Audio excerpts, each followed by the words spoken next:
My Father's Dragon by Ruth Stiles Gannett. Chapter 8. My Father Meets a Gorilla. My father was very hungry, so he sat down under a baby banyan tree on the side of the trail and ate 4 tangerines. He wanted to eat 8 or 10, but he had only 13 left, and it might be a long time before he could go get more. He packed away all the peels and was about to get up when he heard the familiar voices of the boars. "I wouldn't have believed it if I hadn't seen them with my own eyes. But wait and see for yourself. All the tigers sitting around chewing gum to beat the band. Old Rhinoceros is so busy brushing his tusk that he doesn't even look around to see who's going by. And they're all so busy they won't even talk to me." "Horse feathers," said the other boar, now very close to my father. "They'll talk to me. I'm going to get to the bottom of this if it's the last thing I do." The voices passed my father and went around a curve, and he hurried on because he knew how much more upset the boars would be when they saw the lion's mane tied up in hair ribbons. Before long, my father came to a crossroads, and he stopped to read the signs. Straight ahead, an arrow pointed to the beginning of the river. To the left, the ocean rocks, and to the right, the dragon ferry. My father was reading all these signs when he heard paw steps and ducked behind the signposts.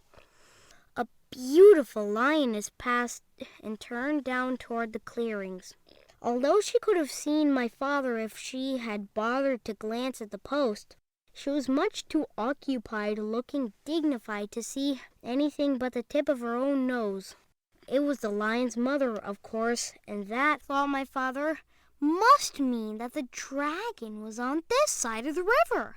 He hurried on, but it was farther away than he had judged. He finally came to the river bank in the late afternoon and looked all around, but there was no dragon anywhere in sight. He must have gone back to the other side.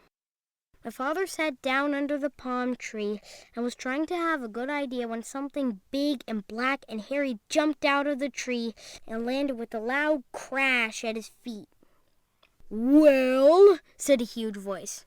"Well, what?" said my father, for which he was very sorry when he looked up and discovered he was talking to an enormous and very fierce gorilla. "Well, explain yourself," said the gorilla. "I'll give you till 10 to tell me your name, business, your age, and what's in that pack." He began counting to 10 as fast as he could. My father didn't even have time to say Elmer Elevator Explorer before the gorilla interrupted. "Too slow. I'll twist your arms the way I twist that dragon's wings, and then we'll see if you can't hurry up a bit." He grabbed my father's arms, one in each fist, and was just about to twist them when he suddenly let go and began scratching his chest with both hands. "Blast those fleas," he raged. "They won't give you a moment's peace. And the worst of it is that you can't even get a good look at them. Rosie, Rhoda, Rachel, Ruthie, Ruby, Roberta, come here and get rid of this flea on my chest. It's driving me crazy." 6 little monkeys tumbled out of the palm tree, dashed to the gorilla, and began combing the hair on his chest. "Well," said the gorilla, "it's still there." We're looking," said the 6 little monkeys, "but they're awfully hard to see, you know." "Oh, I know," said the gorilla, "but hurry, I've got work to do." He winked at my father. "Oh, gorilla," said my father, "in my knapsack I have 6 magnifying glasses. They'd be just the thing for hunting fleas." My father unpacked them and gave 1 to Rosie, 1 to Rhoda, 1 to Rachel, 1 to Ruthie, 1 to Ruby, and 1 to Roberta.